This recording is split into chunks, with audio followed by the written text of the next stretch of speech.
All stories, unless stated, do not belong to me and were sent in. If you'd like to send in your own story, hit me up on my Instagram social media, as well as my Tumblr and even my Twitter. Please hit the subscribe button and the bell if you'd like to get more content such as this, and if you'd like to support the channel as well as myself, go and check out my Redbubble that has all of my fan art as well as multiple things that I've created that you can buy: t-shirts, mugs, scarves, anything you can think of to help support the channel. Thank you.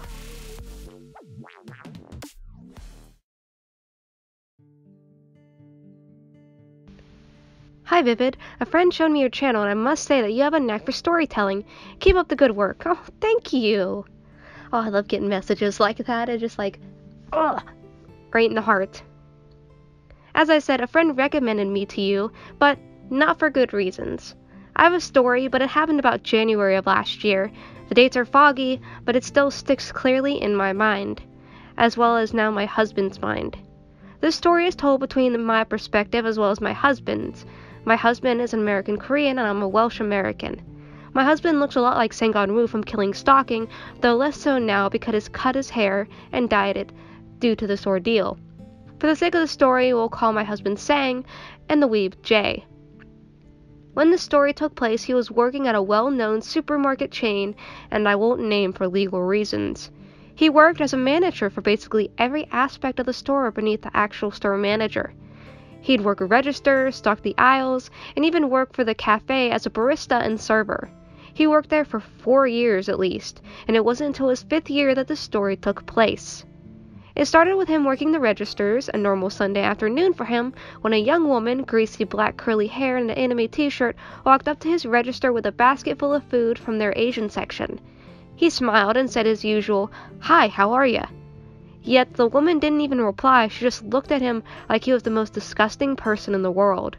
He rung up her total, and as he handed her a receipt, she said, "I know who you are," before walking off. Sang, of course, was very confused and taken back by Jay's comment. He joked to a friend that she had confused him with someone else, or maybe she was on drugs. For a week he didn't see her, until one afternoon when he was doing an early night shift stocking the shelves with products when she walked up next to him. At first, she paid him no mind, for what felt like 10 minutes according to him, and he looked away from his work and at her. She was staring directly at him. Can I help you, ma'am?" he said, now feeling very uncomfortable. Without missing a beat, the woman said, "Don't try to sweet-talk me. I know what you did to you bum," before literally pushing my husband out of the way and walking out. After this ordeal, my husband finished his shift early and came home. Out of curiosity, I looked up the name You Bum and was immediately led to the Killing Stalking manga, and it wasn't long before I swiftly realized my husband looked a lot like Sang-woo. And when I showed him, he dyed his hair black and asked me to cut it short.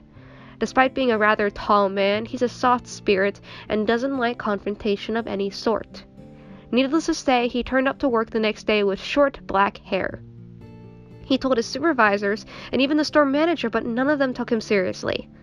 The next event took place on March 13th, 2018. I remember because my husband called me up in the midst of a panic attack.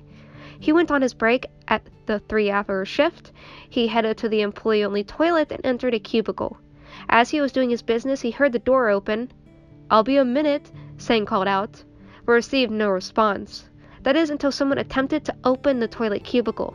My husband told me his whole body went cold as ice as he saw someone trying to open with the door handle. "Hey, I said I'll be a minute.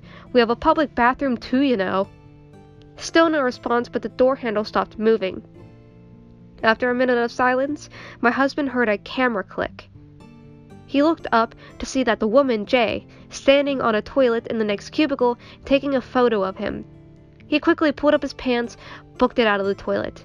He called the police, but by the time they arrived, she was gone. At this point, my husband was an anxious mess, and I had trouble even getting him to go to bed at night, never mind getting him to work. What followed next led to him quitting his job. It was a normal morning shift. He was busy serving customers at the cafe when 2 police officers approached him, stating that they had been tipped off that he was a murderer and that a young man was being held captive in his home. He was, of course, absolutely shocked and taken aback by this. He left work with the officers, returned home moments before I did. When I arrived at home to find the police cars, I immediately ran in, thinking our house had been broken into, or God forbid, my husband had been hurt or murdered. I found him on the couch being questioned by an officer while 4 others searched the entirety of our property. They came up with nothing, obviously.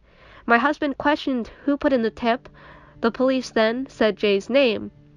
My husband asked for a description, and he said it was a lot like the woman who had been harassing him at work. After explaining everything to the police, Jay was brought in for questioning.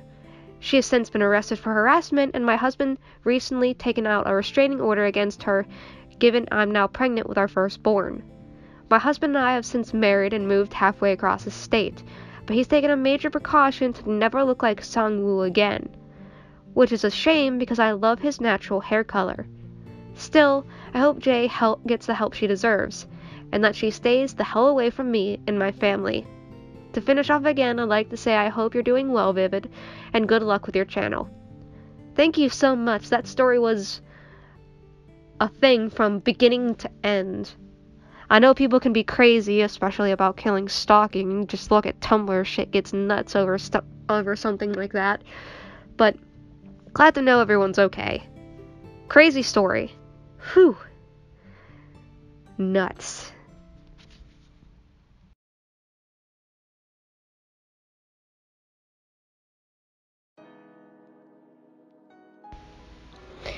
Thank you all for watching. You can go and check out the rest of my channel, click for more videos, or check me out on Instagram where I'm a heck of a lot more active, or even send me your own stories via Tumblr. Thank you guys for watching, as I said before, and I'll see you later. Bye!